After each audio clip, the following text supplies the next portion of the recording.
Estamos iniciando mais um programa Saúde em Dia. Hoje vamos falar um pouco a respeito de anemia e nossa convidada é a médica hematologista, professora e escritora também, doutora Yara Baldin Rabelo.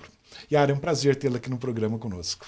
Meus cumprimentos a todos os telespectadores e te agradeço muito pelo convite, estou muito feliz de estar aqui novamente.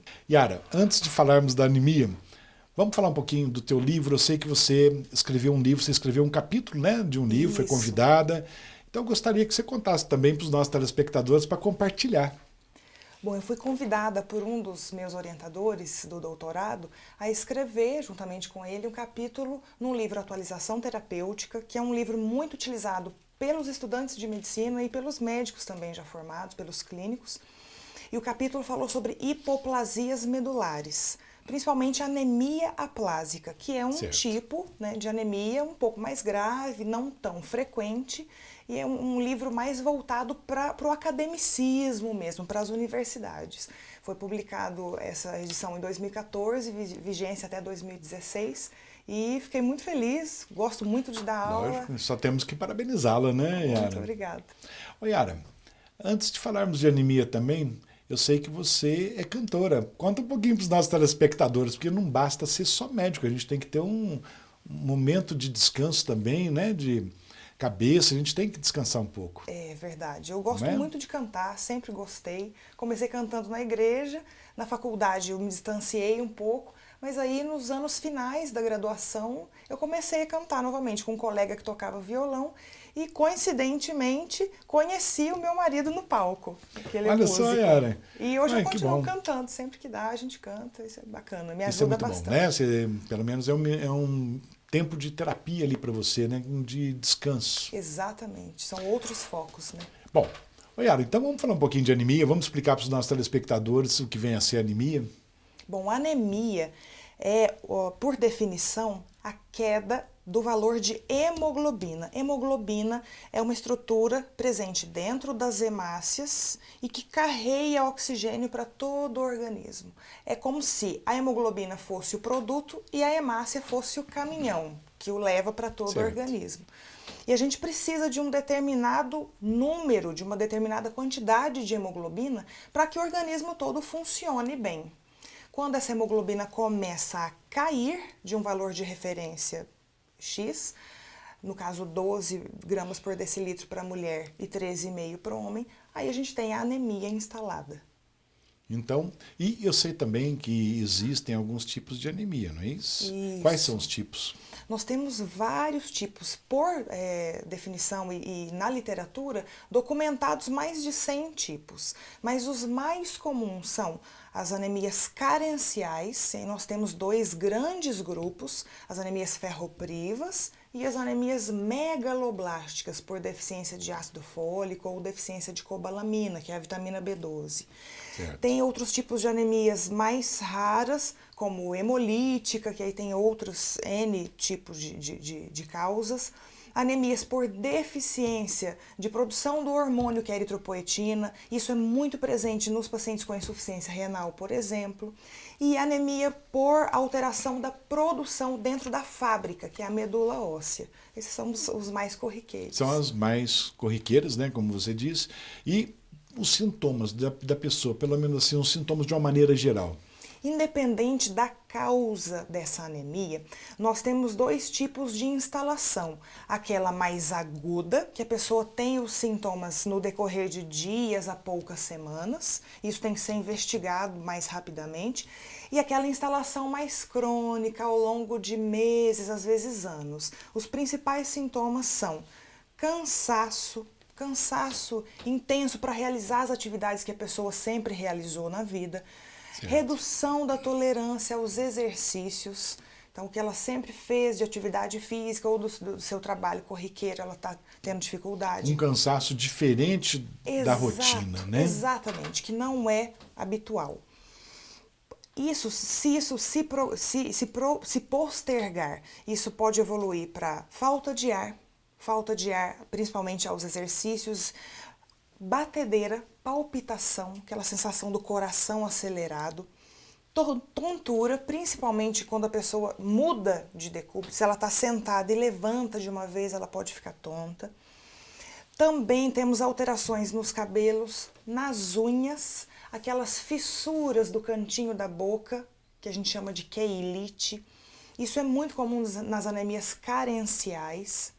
Mas assim, em geral, a pessoa se sente mais cansada e indisposta.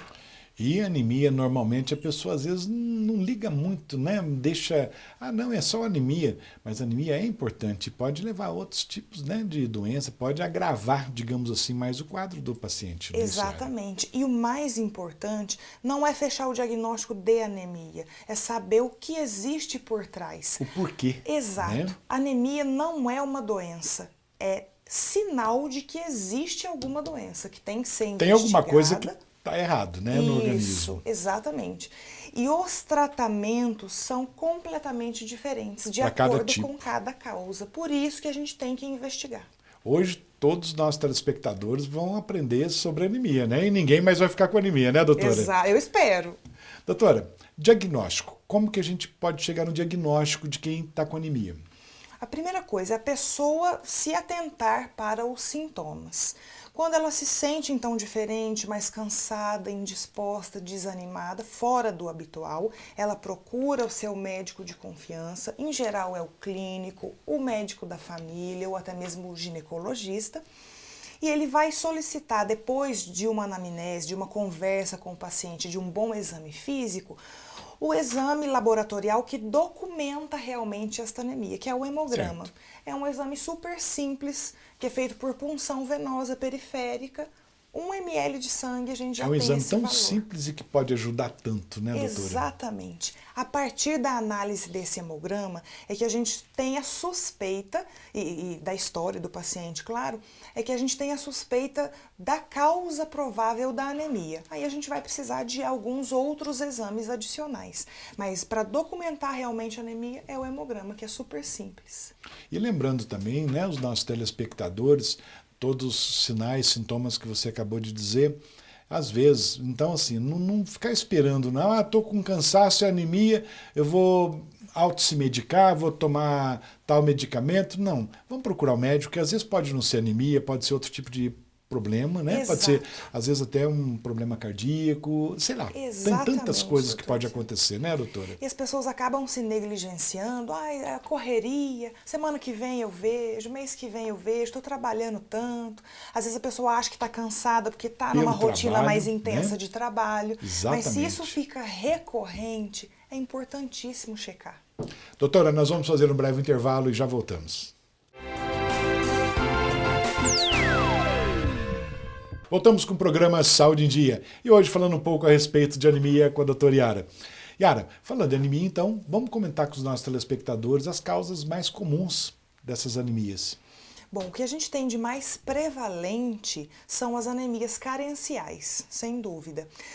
A anemia ferropriva, por deficiência de ferro. Anemia megaloblástica, que é um outro tipo de anemia, por deficiência de ácido fólico ou vitamina B12. A anemia ferropriva ela é super importante, principalmente nas faixas etárias de maior crescimento, né, crianças, adolescentes, em mulheres, especialmente gestantes, e nos idosos. Esse é o público mais propenso. E em relação às anemias por deficiência de ácido fólico, a gente tem atenção especialíssima às gestantes que precisam suplementar essa vitamina, mesmo antes de engravidarem. E em relação à anemia megaloblástica por deficiência de cobalamina, que é a vitamina B12, uma atenção especial aos vegetarianos, porque o vegetal não tem a quantidade de B12 biodisponível para os humanos. Então, quem é vegetariano e não come nenhum tipo de derivado animal, então o que a gente chama de vegano ou vegan, né, ele tem que fazer um acompanhamento e uma suplementação posterior. E que muita gente, às vezes, não dá atenção, né, a esse ponto. Sou vegetariano, às vezes acaba acreditando que o próprio legume, a verdura só é o suficiente para o organismo, né? Nesse link dos vegetarianos, Luciana, é importante relembrar o seguinte, os vegetais conseguem realmente suprir as necessidades de ferro e ácido fólico perfeitamente. O ferro que a gente tem mais biodisponível para o organismo humano é o ferro M, que é o ferro do conteúdo animal, de carne vermelha. Certo. Mas os vegetarianos conseguem suplementar esse ferro na sua dieta habitual, sem a carne. Agora, os vegetarianos não conseguem essa quantidade de vitamina B12 necessária, sem a carne, sem os derivados Então é animais. importante sempre um acompanhamento com um especialista, com um médico, Exato. né, acompanhando direitinho para não ter problema. Exatamente, Né? independente da Principalmente opção. problema mais futuro, né? Da dieta. Lógico. E o sexo mais acometido da anemia, tem algum sexo que prevalece? Tem. Em relação às anemias carenciais, a gente tem, falando da ferropriva, da deficiência de ferro, a gente tem as mulheres mais acometidas, sem dúvida. Por quê? O estoque de ferro no organismo da mulher gira em torno de 45 miligramas por quilo de peso. O do homem é um pouquinho maior, 55 miligramas por quilo de peso.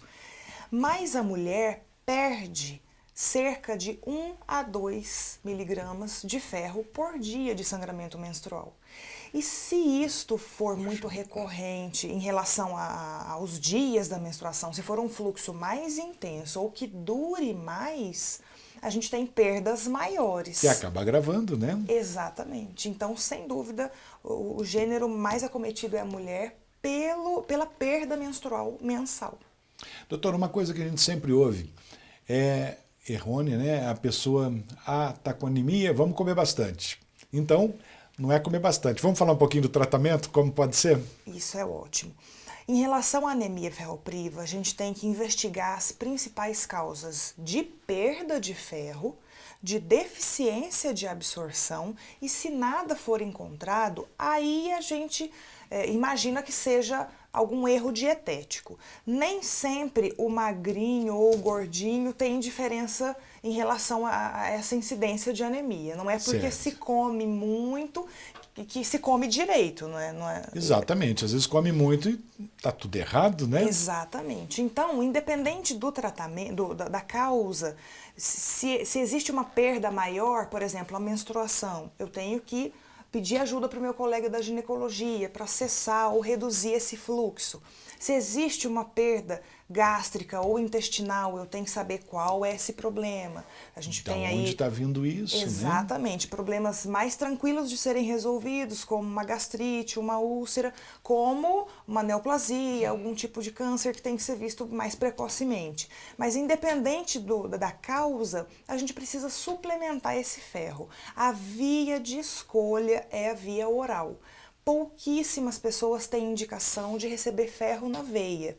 Existem sim suas indicações. A via oral, inclusive, é muito mais fácil, Muito mais fácil, a biodisponibilidade é excelente e o mais importante da suplementação é fazer a dose correta e tomar em jejum, antes das refeições. O ferro tem um aproveitamento muito maior pelo organismo se ele é ingerido antes das refeições, porque ele chega no local exato de absorção, que é a parte final do duodeno, inicial do jejum. Então, meia hora a 50 minutos antes das refeições, tomar a suplementação. Isso é importante, né? Chamar a atenção de quem estiver nos assistindo com as orientações da doutora. Exato. Existem algumas literaturas que fizeram trabalhos com a vitamina C. Vitamina C realmente melhora a absorção do ferro.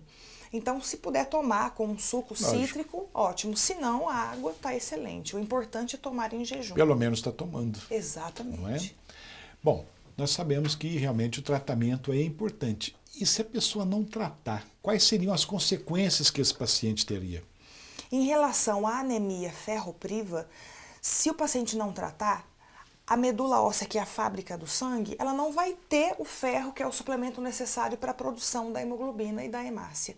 Então, a pessoa vai ficar cada vez com menos valores de hemoglobina e cada vez mais sintomática. Os sintomas vão se agravando cada vez mais, a ponto da pessoa ficar tão cansada e desanimada que ela nem faz as suas atividades de menor esforço, como pentear o cabelo ou tomar banho, por exemplo. É aquele desânimo total, né, doutora? Exatamente, que a gente costuma falar que a pessoa fica entregue, é assim. Exatamente. Em relação aos outros tipos de anemias, aí a gente tem, de acordo com as etiologias, maiores gravidades do não tratamento. Mas em relação à ferropriva, que é a mais comum, é isso, a pessoa vai ficando cada vez mais sintomática até chegar num ponto de comprometimento cardíaco, inclusive, e pulmonar. Então, isso tem que ser visto e tratado com cautela. Doutora, além da falta de ingestão de ferro, digamos assim, na anemia ferropriva, tem alguma outra causa que pode levar à anemia ferropriva? Isso é muito importante. As principais causas são perdas, depois alterações na absorção e, por último, a deficiência de ingesta. Então, sempre eu preciso investigar se a pessoa está perdendo por algum local, na mulher, principalmente menstruação, e no homem, sangramentos no trato gastrointestinal, estômago, intestino. Às vezes, esses sangramentos não são percebidos. O hábito intestinal pode não mudar, o aspecto das fezes pode não mudar, e a gente precisa, às vezes, de outros exames para detectar essa perda. Se não houver perda em nenhum local, nem menstrual, nem trato gastrointestinal, que são os mais comuns, a gente investiga a questão de síndromes desabsortivas. A pessoa está ingerindo, mas não está absorvendo bem. Existe algum problema de estômago, existe algum problema de intestino que não faz com que a pessoa absorva. Depois que eu excluir todas essas causas, aí sim eu posso inferir que seja algum problema de dieta. Mas, em geral, a gente tem essas questões menstruais, distúrbios menstruais nas mulheres, e gastrites, úlceras, esofagites, H. pylori é uma causa muito importante que às vezes a pessoa não se atenta. E que tem aparecido tanto, né, doutora? Muito, exatamente. Tem que tratar, eu já vi, a literatura reporta isso, muitas anemias ferroprivas graves, inclusive secundárias ao H. pylori, e o mais temido que são os tumores do trato gastrointestinal. Perdedores de ferro lentamente, aquele sangramento lento que ao longo de semanas a meses faz com que a pessoa desenvolva anemia, Exatamente. Às vezes antes do sintoma da obstrução intestinal, por exemplo. Exatamente, e a pessoa já vai e acaba, às vezes leva muito tempo para se fazer o diagnóstico, Isso. né? Eu acredito que às vezes a pessoa demora muito para procurar o médico, não, isso não é nada, isso vai passar, né? Todo mundo tem esse, vai passar, amanhã estou melhor. Eu acho que tem que procurar, também não é sentir uma dorzinha e sair correndo, mas vamos procurar tratar direitinho, Exato. fazer com prevenção. Se ficou recorrente, se a queixa está recorrente, tem ali 3, 4 semanas, ou então está piorando, isso tem que ser visto. Tudo que é visto no começo tem excelentes chances de melhora e cura, então a gente tem que tratar tudo no começo. Doutora, logo após o intervalo nós vamos ter também as perguntas de nossos telespectadores com a Thaís. Tá ótimo. E espero que você responda pra gente, né? E os nossos Todas. telespectadores não saiam daí que nós já voltamos com o programa Saúde em Dia.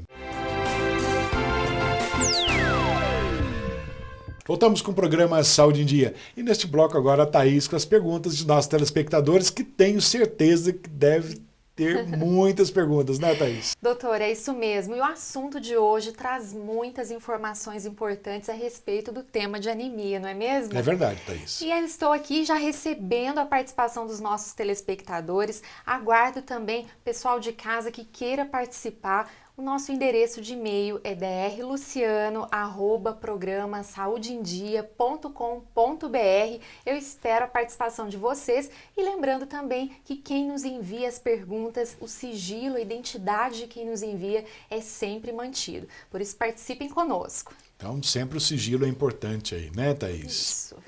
Doutora, vamos falar um pouquinho a respeito de mito e verdade sobre anemia, que eu acredito que tem muito mais mito do que verdade, não é verdade? Ah, eu adoro essa parte. Thaís, você já comeu fígado cru com gemada? Não, doutor. Dizem que é bom. O que você acha? É mito ou verdade? Completamente mito. Mito. Por quê? A parte do fígado realmente é super legal, super importante, mas não precisa ser cru, por favor. Não é porque está cru que o ferro vai ser melhor absorvido. E vai ter mais ferro ou não, né? Exatamente. E a parte do ovo realmente não tem absolutamente nada a ver. O ferro mais aproveitado pelo organismo é o ferro M, que é o disponível na carne. O fígado realmente tem um pouquinho mais desse ferro, mas não precisa ser cru, pode ser bem passadinho, até mais seguro, na verdade. Exatamente. Né? E o ovo cru tem suas restrições por conta de transmissão de algumas bactérias, principalmente salmonela, então sempre é melhor comer o ovo cozidinho, frito menos, né? Mas sempre Menos cozido, fritura, né, doutora? mexidinho. E a quantidade de ferro que tem no ovo é a quantidade de ferro que tem nos principais vegetais. Então, assim, o fato de ser fígado ajuda bem, mas não precisa ser cru, ainda mais com ovo. E aquele suco de clorofila bem caprichado, o que você acha?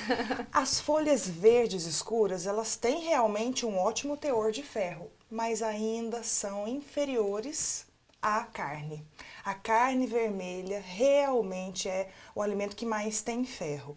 Mas você pode ter uma alimentação rica em vegetais e mesmo assim não ter anemia ferropriva. Completamente possível. Mas só o suco de clorofila, ou que ele seja superior a um bom bife, vegetarianos que me perdoem, mas isso não é verdade. A literatura mundial não me deixa mentir. Então, vamos comer bifinho, né, doutora? Tudo no seu equilíbrio, né? Tudo tem equilibrado. limite. Nada radical, nenhum radicalismo é válido. Sempre equilíbrio. Tem algum alimento que tem assim maior fonte de ferro? Quais seriam eles? Você acabou de dizer da carne. Tem algum outro tipo de alimento que são ricos em ferro? A carne, realmente, o ferro M, o mais biodisponível. Mas dos vegetais, a gente tem as folhas verdes escuras, que tanto tem muito ferro, quanto muita vitamina K, que é fantástica também para a produção dos fatores de coagulação. As sementes e as leguminosas. Então, soja. Soja é um alimento fantástico. Só tem coisa boa a soja. Que bom. E lentilha, feijão, realmente. Todas essas sementes e leguminosas têm. Frutas e frutas secas, inclusive, a ameixa, a uva passa, o damasco, que são menos calóricos, que têm muita fibra, que ajudam na dieta restritiva e tem também bastante ferro. E outros vegetais, todos têm, né, uma porcentagem de ferro, mas os principais são esses, as folhas verdes escuras e as leguminosas. Então tem muita opção e não precisa comer o fígado cru com a gemada, né? Exatamente, por favor. É demais, né, É doutor? demais, né, Thaís? Doutora, então vamos passar para as perguntas dos nossos telespectadores, pode ser? Vamos. Vamos lá, Thaís. Vamos lá. E a primeira delas, doutora, comer beterraba, fazer comida em panela de ferro é bom para anemia? Olha, gente, não é. Desculpe a minha avó vai ficar chocadíssima com isso, mas não Tenha adianta. certeza, viu, doutora? Ela fez isso anos e anos, só quis o bem da gente, mas não Lógico. adianta. Esse ferro que é suplementado por panela de ferro, ou por prego, ou até mesmo um pedaço de ferro, ferradura, tem gente que cozinha comida assim, ele nos traz um ferro que é o chamado ferro não M. É como se fosse o ferro de suplementações de alimentos enriquecidos, de cereais enriquecidos, leite enriquecido, etc.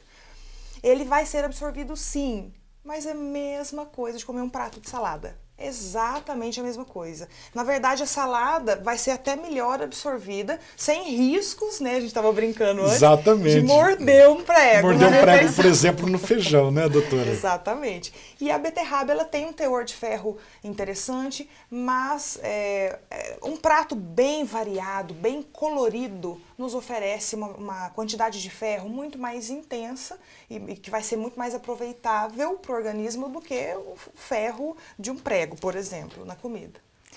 Bom, e a segunda é para quem é vegetariano, se tem alguma recomendação importante, doutora? Importante os vegetarianos fazerem um segmento médico, né, para a gente avaliar direitinho o nível de ferro, de ácido fólico e principalmente de B12, de cobalamina. O grande problema dos vegetarianos não está no ferro, porque os vegetais não suprem o ferro não M. O grande problema é a cobalamina, que a gente tem que ficar de olho para não ter problema futuro. Então, pode ser vegetariano, mas procure a orientação médica, faz o tratamento direitinho. Exatamente. Né? Faz um controle, isso é Exato. importante. É isso. E a terceira pergunta, doutora, me disseram que eu tenho anemia do Mediterrâneo. O que é isso? Anemia do Mediterrâneo é um nome dado antigamente à anemia por hemoglobinopatia, um defeito de produção de hemoglobina chamado talassemia. Talassemia, então, é hereditária e era muito comum, muito prevalente lá. Só que hoje, com essa miscigenação toda, qualquer um pode ter talassemia.